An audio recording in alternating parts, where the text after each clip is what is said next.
Chapter 24.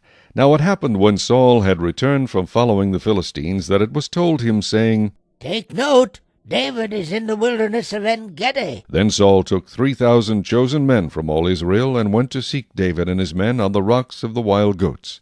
So he came to the sheepfolds by the road, where there was a cave, and Saul went in to attend to his needs.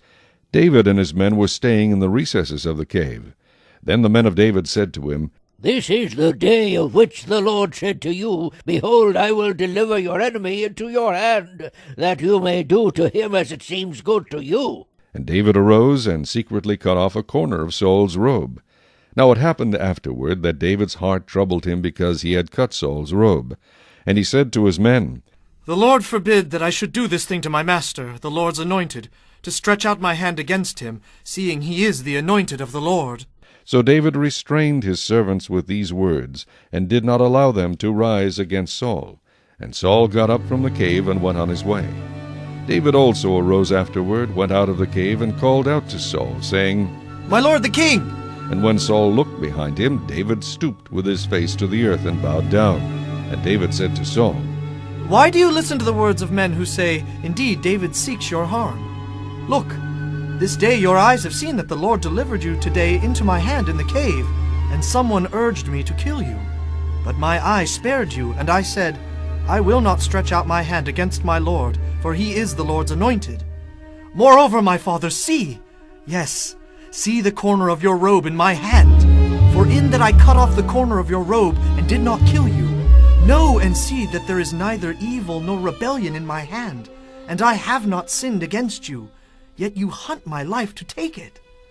Let the Lord judge between you and me, and let the Lord avenge me on you, but my hand shall not be against you. As the proverb of the ancients says, Wickedness proceeds from the wicked, but my hand shall not be against you. After whom has the king of Israel come out? Whom do you pursue? A dead dog? A flea?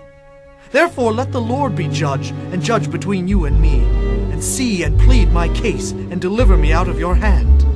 So it was, when David had finished speaking these words to Saul, that Saul said, Is this your voice, my son David? And Saul lifted up his voice and wept. Then he said to David, You are more righteous than I, for you have rewarded me with good, whereas I have rewarded you with evil. And you have shown this day how you have dealt well with me. For when the Lord delivered me into your hand, you did not kill me. For if a man finds his enemy, will he let him get away safely? Therefore may the Lord reward you with good for what you have done to me this day. And now I know indeed that you shall surely be king, and that the kingdom of Israel shall be established in your hand. Therefore swear now to me by the Lord that you will not cut off my descendants after me, and that you will not destroy my name from my father's house. So David swore to Saul, and Saul went home, but David and his men went up to the stronghold.